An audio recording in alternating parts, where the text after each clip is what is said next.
Episode 29, ATD Baseball Podcast. Me and Kyle, I'm Matt, coming at you. We got a lot of things we want to talk about. Of course, my guy, Michael Lorenzen, no hitter. Love to see it. Wasn't expecting it, but that's beside the point.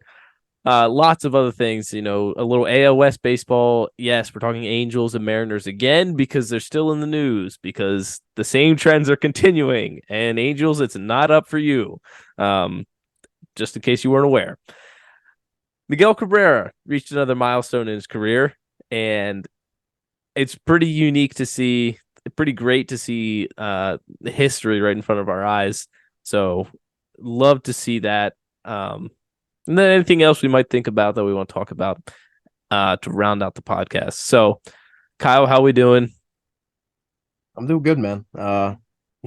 Great week of baseball. Not for my Yankees, but for baseball as a whole. I'm sure. I'm not even gonna ask you because I'm sure you're doing amazing.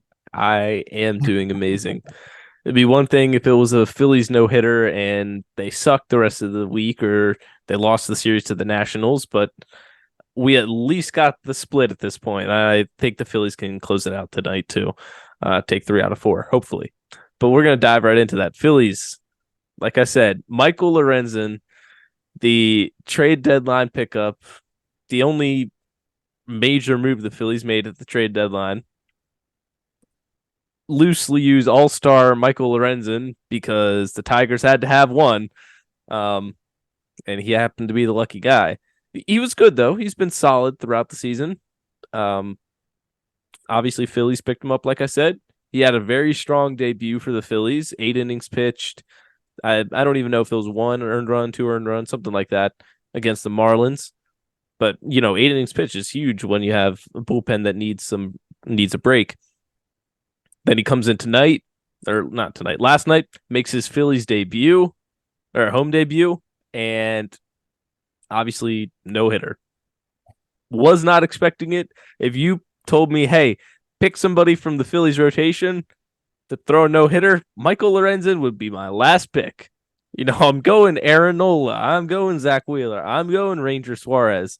All of those guys over Michael Lorenzen, that's for sure. And lo and behold, um, Michael Lorenzen throws a no hitter. Uh, I was stunned. I was excited to see it. Um, Not really sure he was going to make it the whole way through. And I told myself when I turned it on, I was like, you know what? It's going to end probably. Is somebody's going to hit like a bloop single?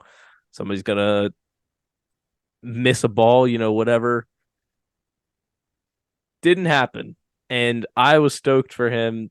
His whole family was incredibly happy. I don't know if you saw that post game, and even during the game, they were spotlighting his mom and girlfriend, wife, whatever, in the crowds there. Love to see that for them. Um, Obviously, also Weston, what's his name? Weston, yes.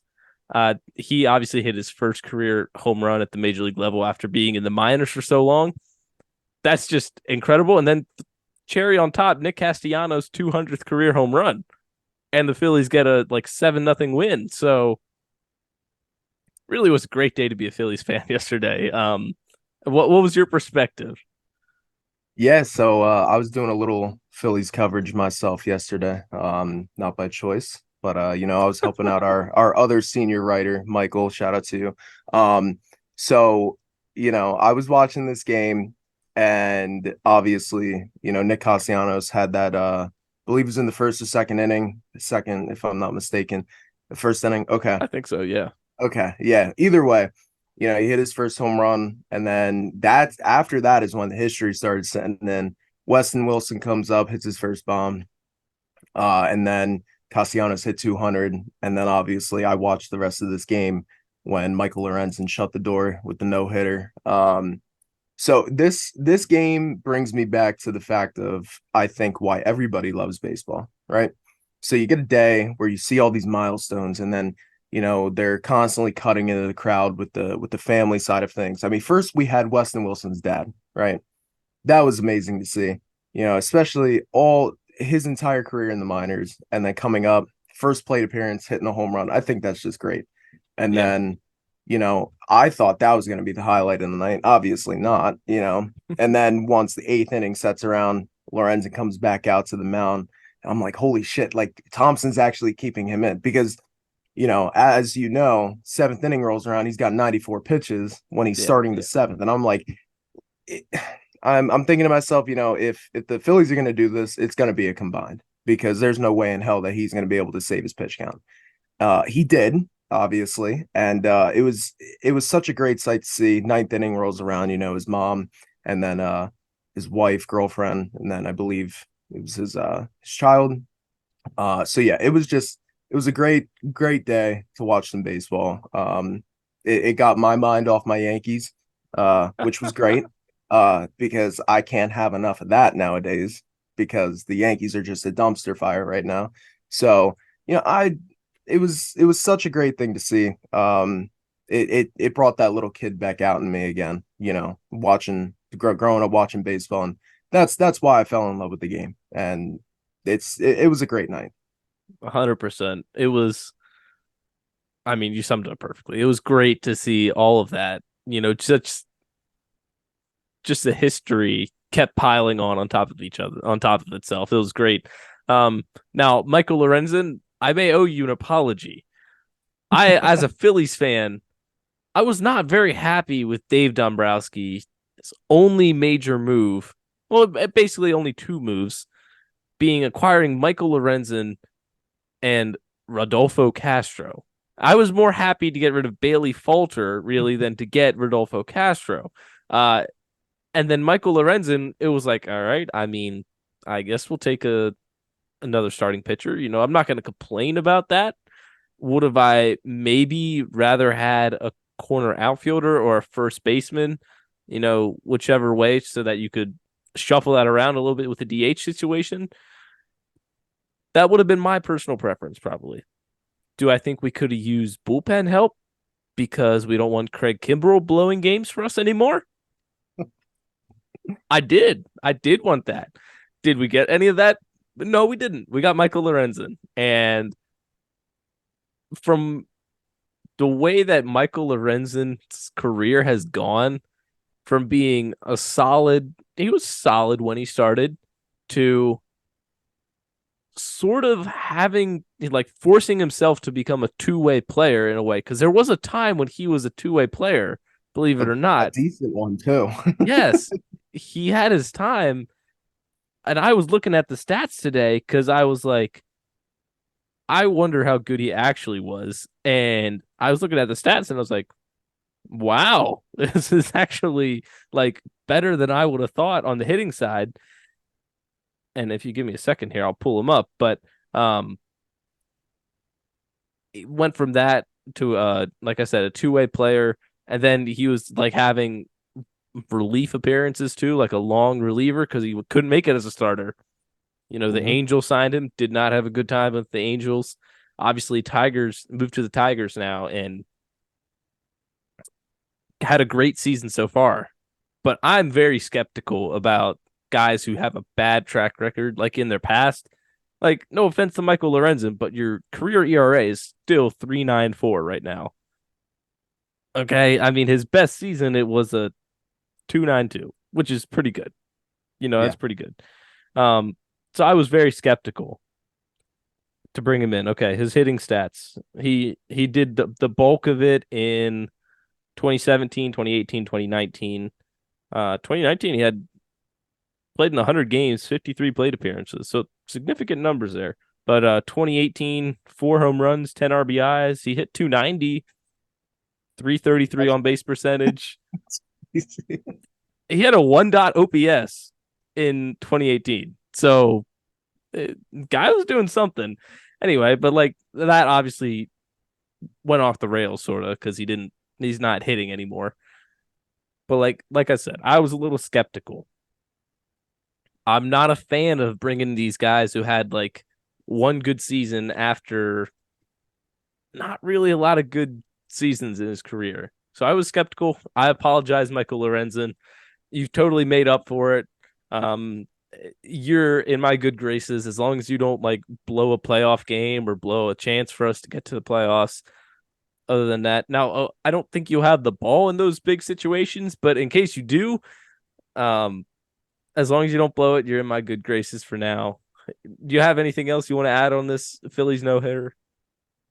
I don't think so. Rob Thompson, I commend you for trusting in your starter. I will say that. 100%. I Yes. think that's a part of this no hitter that was kind of overlooked. I mean, at least from my side of things, I know Domingo Herman, having the season he is. But anyway, last year he was throwing a no hitter into the sixth inning, and Boone took him out just because I think he had like 80 some pitches, which really isn't that that terrible. But Yeah. yeah, Boone is very quick to leash them out of there. So Thompson, I commend you for that. Yeah. I think Topper's a good manager. I like him a lot. I do Obviously, too. turned us around, led us to the World Series. I gotta like him at this point. But yeah, I I was a fan of the move as well. Leave it up to the player is what I think. Like if they think they can go and their arm's not falling off, then go ahead, toss them back out there. No injuries. Like just go for it. Anyway, we're gonna move on, switch gears to Michael Lorenzen's former team, the LA Angels. And not for any good news, sadly, but Of nothing course new for not. the Angels. Uh, I mean, they did. They finally won their first game since the trade deadline. Hmm. So we can put that in the books for them. But guess what? You're still at 500. 6.5 back of the American League wild card and like 10.5 of the division. Below your Yankees in the wild card. And the sky is falling in New York City right now in the Bronx. So go ahead, talk about the. I don't care if you talk about the Angels and the Yankees a little bit, but just, I mean, I guess we're focusing on the Angels right now. Yeah. Yeah, I'm gonna focus on the Angels because I can get into that loophole. But anyway, I will say that if you're below the 2023 New York Yankees in the standings, something's wrong because that's a whole different ball game. But anyway, um, this is what I was worried about with the Angels, right? So the Angels decided to buy, and I commend them for that. I really do. I was rooting for the Angels to buy, and I like some of their moves they brought in, Giolito, Crone. I even liked the Grichuk move. I thought adding him a part of the Crone trade, I thought Yeah, that was that solidifies the outfield a little bit more. And whatever you can do to kind of push yourself, I understand why they did it. They want a better chance of making the playoffs to try and lure Otani back to Los Angeles. It's not looking like that. I think if they miss the playoffs, it's done. And now they just put themselves in a worse position than what they were. Um, I don't know if it was the best. I mean, I was for them buying, but when you look at it, they should have been sellers logically. They have one of the best baseball players of all time already in Shohei Otani. And if you have the chance to move him when you know that you aren't going to re-sign him, you do it. Because the return that they would have gotten, I don't even want to look at some of the proposals because it would have been ridiculous to even like analyze and break down. So I don't know. I mean, it's the Angels. I mean, that's kind yeah, of what we're used to from them. I mean, this is such a prototypical Angels thing to happen, and I credit the Yankees for this because Anaheim decided to sweep New York and they got a little bit of cockiness out of it, some motivation, and then they decided to buy. And now look. yeah, yeah. Now So, they're worse than you guys anyway. But yeah, so it's such an Angels thing to happen. It sucks. And I feel for the fans. I really, really do. And I commend them for trying to buy and doing whatever they can because it was a fresh site. But I don't know. Looking back on it, it's not a good move. yeah, and I understand Artie Moreno's mindset. Listen, I wouldn't want to be the owner who traded away who could go down as the greatest player in MLB history. I understand that. And sure, it's easy to look back now with hindsight being 2020 for us and saying, "Hey, you should have dealt Shohei." Mind you, all the people you can get back, but also the prospects that you traded away to bring in these guys like CJ Crone and Randall Grichuk and all these names that you brought in, you had to give up. Well, your 2 and 3 prospect in the Giolito trade, and Giolito has not been good for you so far at all. Um, and I understand the Angels farm system is not very good, but still, your number 2 and 3 prospect, you're probably expecting them to come up and contribute at some point for your major league team. And now you don't have those guys anymore. And at the end of the season, Giolito and Ronaldo Lopez, they don't have to re-sign with you. I believe they're both rentals, so they don't have to re-sign with you if they don't want to. So you lost. We say this 99% sure that Shohei's not re-signing with the Angels. Some reason Angels fans especially like to go at Melo for saying that he's not re-signing in Anaheim, but I think we can both say we all feel pretty confident that he's not going to. So let's Oh see. yeah. You're losing Shohei Ohtani. You lost all those prospects that you traded away. And then those pieces that you brought in, well, why would they want to resign with a crappy team that's not going to be contending? So you literally lost everything, except for like Mike Trout. You lost like everything there. Yeah. And I don't know. It's not a good situation. Like you said, it's very Angels looking, very Angels thing that we're the situation we're in right now. But do you think Mike Trout coming back can help the Angels?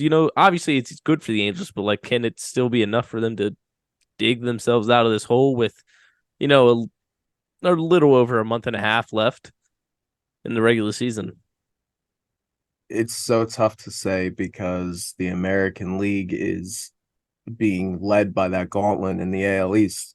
So even if you are chipping away and you pass the Yankees, which is very, very capable of, they're capable of doing that.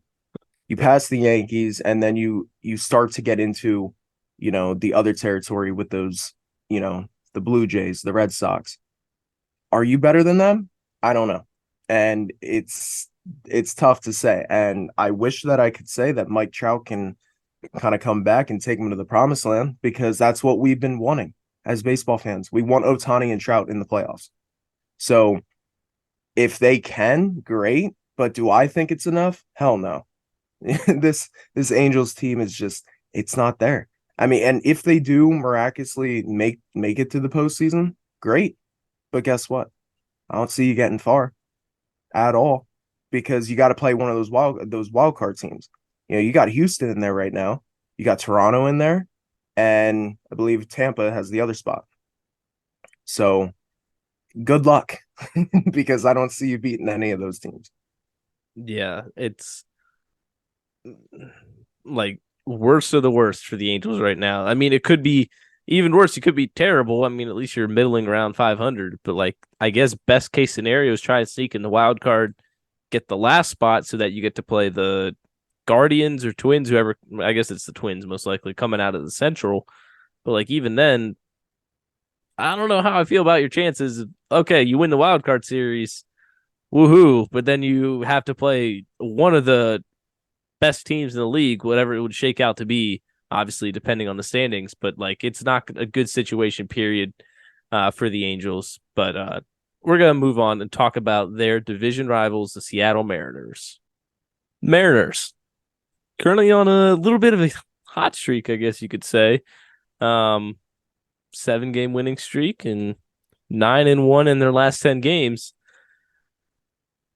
Still 5.5 out of the division, sitting at third place currently, but that's a lot better than they were. They were in fourth at one point earlier in the season.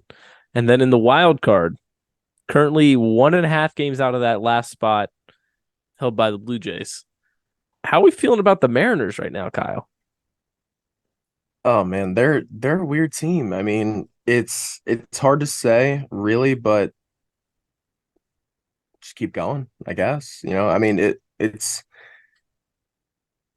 it's going to be tricky. I mean, either way, when October comes and it's starting to kind of like even out the wild card standings, I hope we see Seattle there, just because that's a team who, I mean, they had the longest drought for the longest time, and finally they're starting to turn the curve. And I thought they would be a whole lot better this season than what they have been, but Hmm. it's nice to see them turning it around.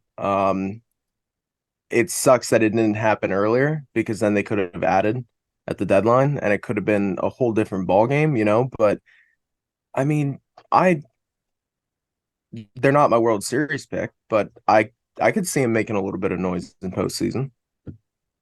You think the division is out of the question for them? Statistically, no, but logically, I think so, Yeah. because I don't see them getting past Texas or Houston. I mean, both of those teams are, powerhouses in the AL. So I don't see the division, but I could very well see a wild card spot for sure. So then a wild card spot, I mean, best case scenario, they'd be the second seed if somehow something happens to the Rays or the Orioles and they fall from where they're at right now. But I mean, even the third seed, it doesn't matter where you get in. Third seed's almost the best because if you're playing the Twins, debatably the worst team that's going to be in the playoffs. So third seed might be where you want to be at, but obviously Blue Jays holding that right now. I'm going to ask you then, but trying to think right now if I would rather have the Mariners or Blue Jays for the rest of the season. Mm, that's a Uh, tough one. it's very tough, and I'm like sort of leaning Mariners, but I don't want that to just be recency bias. That's tough. It is very, very tough, and it's a very good question too. The Blue Jays are I mean, not statistically, on paper, they are a very good team, but it has not translated completely over. I mean, they No, just, I, if it wasn't for the Yankees having the season that they are, I don't see them in the spot that they are. Um, However, I understand that, but I would have to go. I'm still picking the Blue Jays just because I feel like they have the pieces, for sure pieces, and that's what I'm looking at, right? The pitching staff, they got Gosman, Manoa, if he can start to, he had a rough season, but as of late, he's okay, kind of middle of the road, but yeah, and then when you go to the offensive side, they have some gamers over there. I mean, Vladdy, Bo, uh, I mean, even Kiermaier, man. I mean, it's his defense was makes him. Merrifield's having a decent season. They just got the young. I'm not entirely sure how he's doing right now, but I just feel like they have okay. That's what I not good at expected. all. Yeah, not good at all. But I think this Blue Jays team is just a little bit more developed, is what I'm gonna say. So for that reason, I would have to go Blue Jays. Okay. Um, I'll give my answer in a second, but I think I got to give a shout out to Yusei Kikuchi for the Blue Jays. Hmm. Just each of his last five starts here, only given up one run, and in one of the games, he gave up 0 runs. Now he went 4 innings, 5 innings, 6 innings, 6 innings, 7 innings. So 4 innings, obviously not fantastic, but building the whole way up to 7 innings there. His last outing, 7 innings pitched, 3 hits, an earned run, a walk, and 6 strikeouts. That's kind of the stuff you expect out of your ace. And when you're getting that out of your probably slot in as the number three, I would guess. But like, do a quick check here. Oh, he slotted in number four, probably behind Barrios, who's rebounded. All right. Chris Bassett as well in their rotation. So the Blue Jays, they definitely have a nice team on paper, like you said. Yeah, Um, it's just Vladdy Jr. we're still waiting for that movie. We are, we are. You just have like I just checked. He has a 1.1 WAR on the season. Like he's hasn't been fantastic. Like Bo Bichette's probably been their best player. Bo Bichette or Matt Chapman, I Yeah. would say. Um, Bo, of course, he's hitting for average insane every single year. He's like leading Oh, American League in hits and hitting 300, which is insane. Um, but then I really wish Vladdy Jr. would have a 2021 season again, and hmm that would really he would carry the Blue Jays, but that hasn't been the case. I think I'm going to lean the Mariners on this one. I love the Mariners' young pitching, oh yeah. led by Oh yeah. Luis Castillo, elusive from the Yankees, Luis Castillo. Um, Mm. and throwing guys like George, Aggravating. throwing guys like George Kirby, and then I know I'm missing what's that other guy? Logan Other Gilbert. yes, Gilbert. They just called up the number one pitching prospect, I believe, Emerson Hancock, and he had a great Mhm. debut last night. Made the Mariners player of the game for us. Um, I I'm kind of disappointed they got rid of Paul Sewald at the trade deadline Yeah.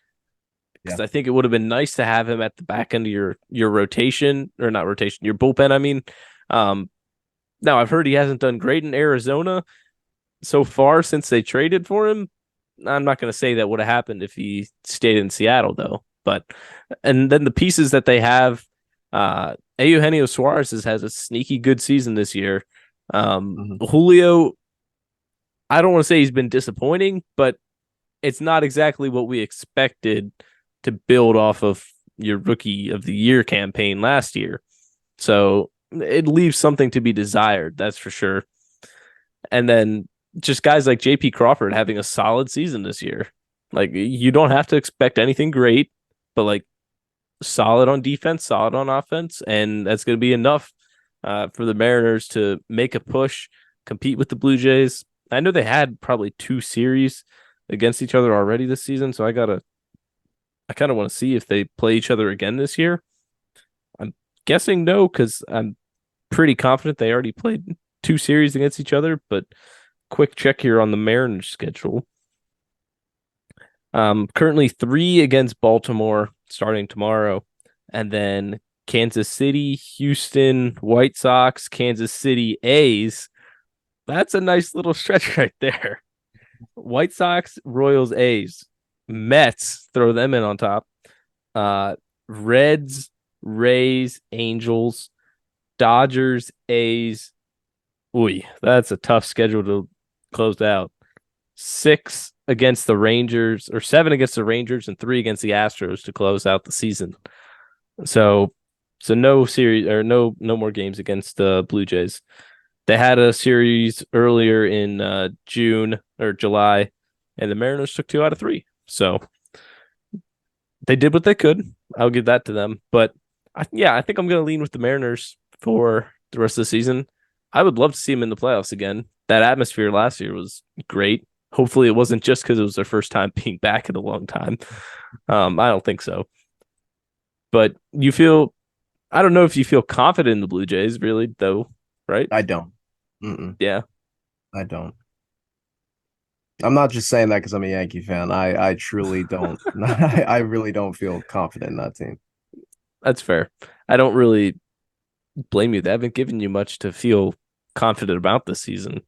Now, But if you would have asked me that last year, if it wasn't for Judge's little stretch there up in Toronto when he just, mashing baseballs left and right, if it wasn't for Judge, there's no way in hell we would have, snuck that out there. But you know, yeah, um, and that's all we got for Mariners Blue Jays. We're gonna switch over, talk a little NL baseball because we need some more of that in our lives. Enough of this toxic American League. No, I don't love to talk about this either because he's in my division and he's been tearing it up this season. Matt Olson, if it wasn't for his teammate Ronald Acuna and debatably Freddie Freeman too, could be an NL MVP candidate and could debatably win the whole thing this year. He just tied Shohei Ohtani for the league lead in home runs, currently at 40. Dare I say it's been status quo since Freddie Freeman, like the switch off. There hasn't been a bump. It's not like you fell off from Freddie. It's been it's a different type of production because Olson's obviously hitting way more home runs than Freddie, and Freddie's hitting at a higher average than Matt Olson. But it's been it's been a solid deal. Like you didn't have to pay Freddie a lot. You bring in Matt Olson, you signed him to a cheaper deal than what you did with what you would have did with Freddie. And the prospects you gave up obviously haven't panned out for the A's, that's for sure. Not even knowing who the prospects were. I think Shea Langoliers was involved in one of the A's deals with the Braves. I don't know which one, if it was Murphy or Olson, but either way, it turns out maybe the Braves end up on the plus side. I think it was a win-win for both of them. The production that the Dodgers are getting out of Freddie is just it's ridiculous. And I think it made sense. I think it helped out two teams instead of just one, you know.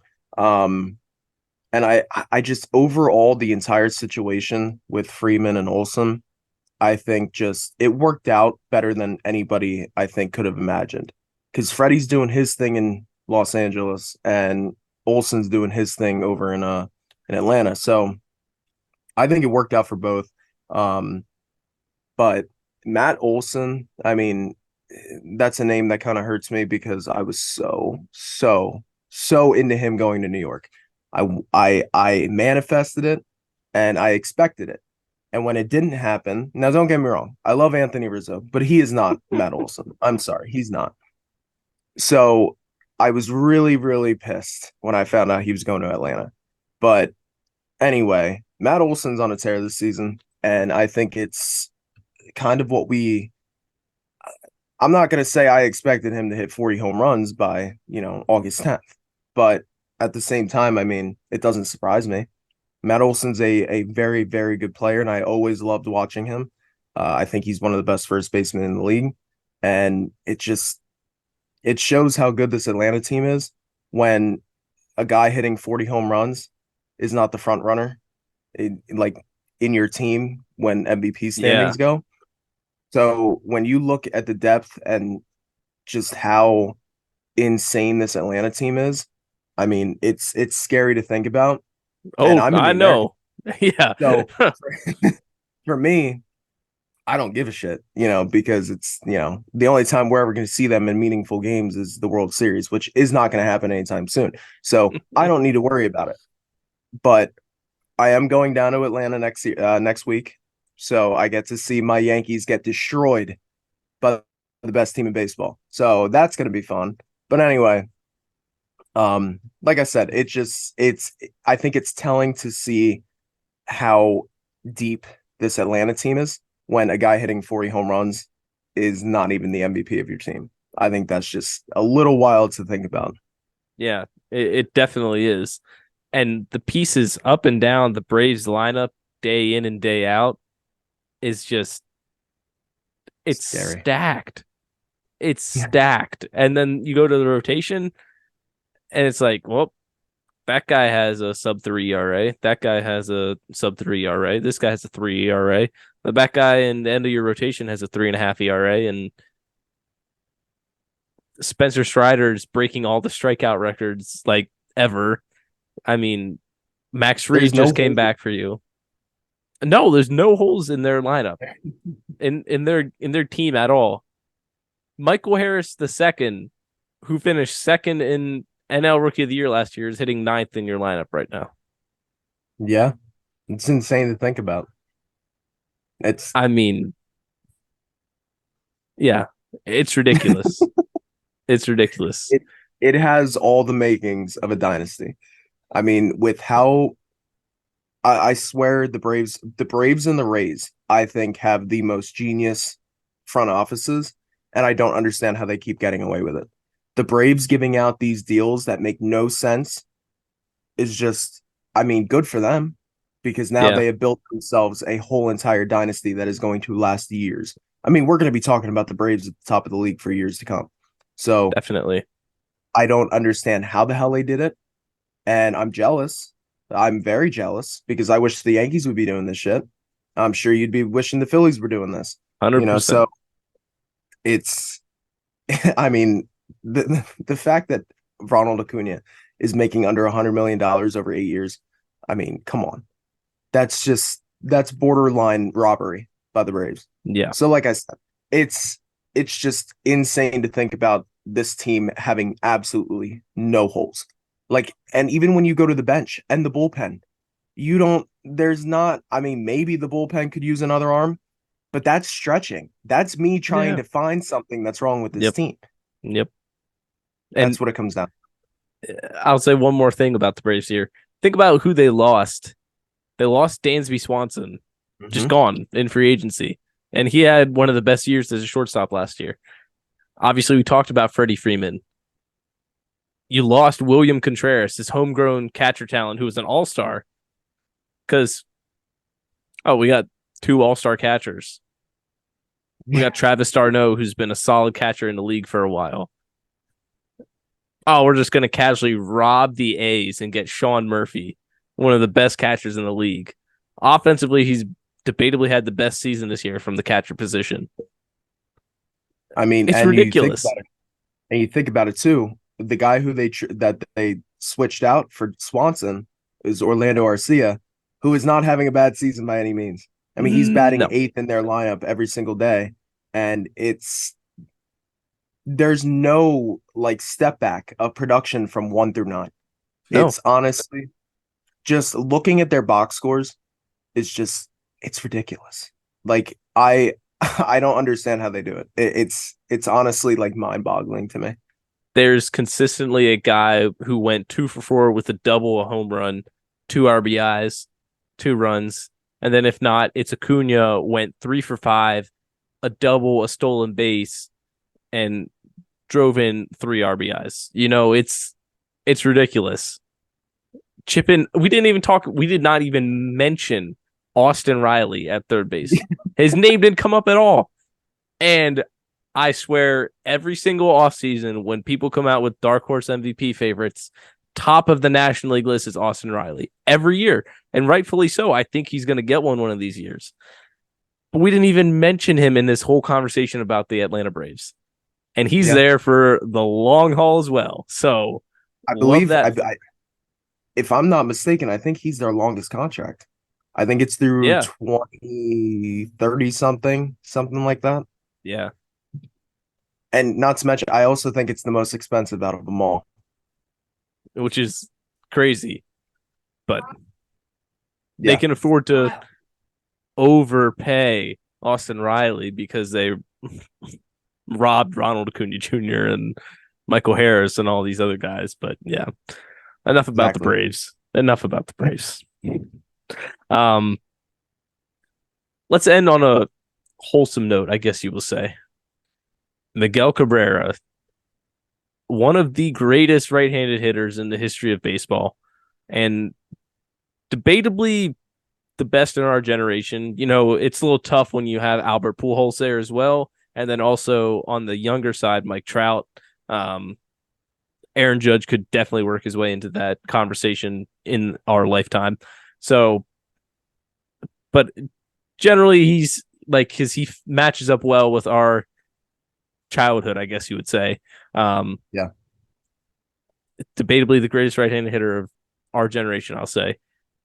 And he just took 19th place on the all-time career hits list, passing Robin Yount, Hall of Famer Robin Yount. And we did an interesting post today. The next closest active player is Joey Votto, and he's the whole way down at 223rd on the all-time list. That's We're insane. not going to be seeing anybody like this for a little while, and I don't think Miggy's getting appreciated because right now, yes, he's not very good right now, okay? And he's coming off the bench for the Tigers, who are a bad team this year. I understand that. But it's it's history. It's his final season in Major League Baseball, and he's getting some of these last milestones in the last couple of years. Obviously 500 home runs and getting to climbing up the all-time hits list. So I think we need to appreciate Miggy a little bit more here. Yeah, no, I'm on board with you 100%. And I find myself trying my best to tune into Detroit Tiger games as much as I can. And it's that sentence coming out of my mouth is just it's mind-boggling for me to say that, but I truly am because I'm I mean, we talk about this all the time. I'm somebody who I have a, a very high level of appreciation for this game. And no matter the team, no matter the player, if you are making history, I'm going to tune in. That's just how it is. And we were just up in Cooperstown, and I'm going to be very excited to take that next trip to Cooperstown to see Miguel de Cabrera get inducted, whenever that is, because it will happen. I Oh, mean, yes. it is insane to just sit back and look back at his career and say like he's going to be one of those Hall of Famers that we get to see and we're like telling younger kids about him, which Yeah. is scary to think about because that means we're getting old. But anyway, it's just he's going to be one of those players along with Pujols, Harper, Kershaw, all those guys. We're going to be able to talk about them. So I think it's a little bit more of a level of appreciation for a guy like Miguel Cabrera because he's going to be at the top of that list. Pujols, I should have added him there, but these guys, we're going to be talking about them, and we're going to be getting the real life experience from it. Like we talk about guys like Mickey Mantle and Mike Schmidt and these guys that had played before us, but we never truly got to see them. Yeah. So having a guy like Miguel Cabrera, who we are watching right now, today, being able to see this career, finish off how it is and getting to see him get inducted, I think is going to be one of the most coolest experiences of our lifetime, especially when it comes to baseball. 100%. And what a career it's been for him. 21 seasons in the big leagues, a career 300 average, 383 on base percentage, 520 slugging, 903 OPS. Obviously, a lot of that is being, no offense to Miggy, but drugged down in his last 5 years or so because Yeah. there's a lot of prime Miggy is insane. Okay. That triple crown season. I'm Triple telling crown season, back to back MVPs. Let's just go down because every year from his rookie season till 2016, he received MVP votes. Every season. you. Oh my gosh. That's 27th, 22nd, 5th, 5th, 15th, 13th, 4th, 2nd, 5th, back to back MVP wins, 9th, 11th, and 9th. That's crazy. That's I mean, such an insane stretch right there. And I I'm glad that he has that World Series with the Marlins. It mhm, feels weird to say because it yeah. kind of sucks that Tigers team never got one, but like I'm glad that he has that in his bag. Not that anybody could make a hole in his Hall of Fame case, but if people look at his career, that'd be the one thing that they would point to, like, oh, We're gonna you never crown him. led your team to a World Series win. And sure, he didn't do that as a rookie, but he was a piece of it, It's on and there. he has that ring. So It's on the resume. That's the way I look at it. And I also think it is very impressive what he's done with its smaller market teams. Like we're not talking about a David Ortiz or a Derek Jeter, Mariano Rivera, these guys, right? They played on big market teams their entire career. They got the headlines every single season. They were the first page in the sports newspaper every single day. Having a guy like Miggy who was in Florida, well, Miami, and now in Detroit for all these years. I mean, doing what he's doing in Miami and Detroit, I think that makes it a little bit sweeter for me. Um, I mean, especially as a Yankee fan, because I'm sure you can attest to this as well.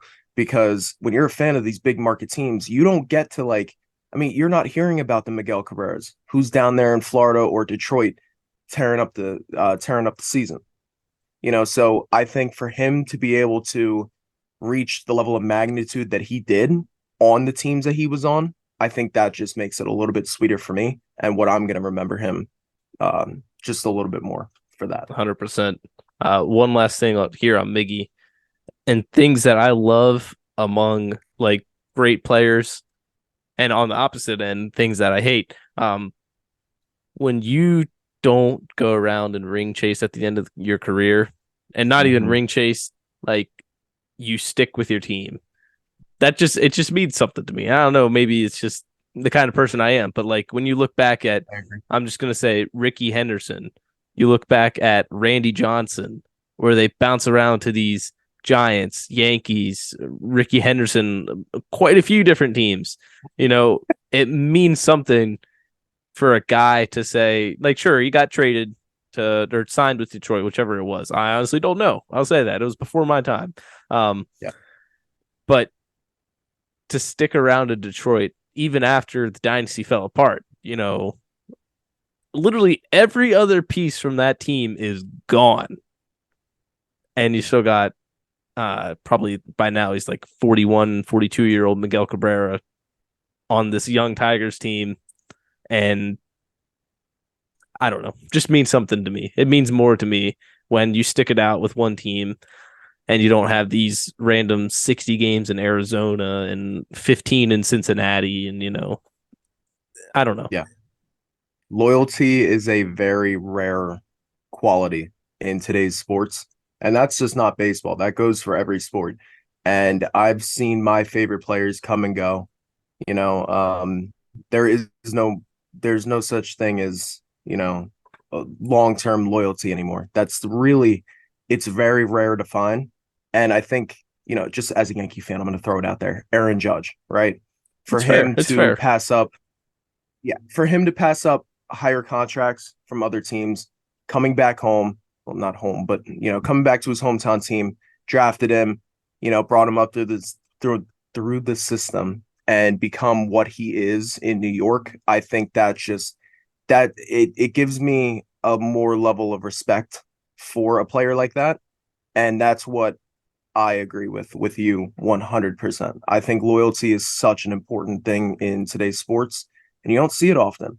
So when you Mm-hmm. do, you learn to appreciate these guys a little bit more. And a guy like Miguel Cabrera, it's hard to respect him any more than what everybody already does. So I think just for him sticking it out on that Tigers team, I mean, the Tigers are bad, man, and they were Yeah, bad for a long time. And for him to stick that out, I think that's I mean, it's so commendable, and I don't have enough words to say about him. definitely. And that's a great place to end, praising one of the greatest players of all time. Honestly, if you made a short list of Cabrera's 50, on that. he's definitely 50, 30. I mean, you start narrowing it down, there's not a lot of first basemen you're taking over Miguel Cabrera. Like Yep. prime Miguel Cabrera. Okay, maybe Albert Pujols. Lou Gehrig can definitely make a case. I can't name you two or three other guys that I would have over Miguel Cabrera. So, yeah, It's a short list. It's a it very it short definitely list. is. So glad that we could get a little Miggy talk in there. Love that for us. Love that from Miguel Cabrera. I think that's going to be everything for episode 29 now. Yep. Yeah. So appreciate you guys listening, watching, checking all of our stuff out. And we'll be back with a new episode coming out on Tuesday. See ya. Later.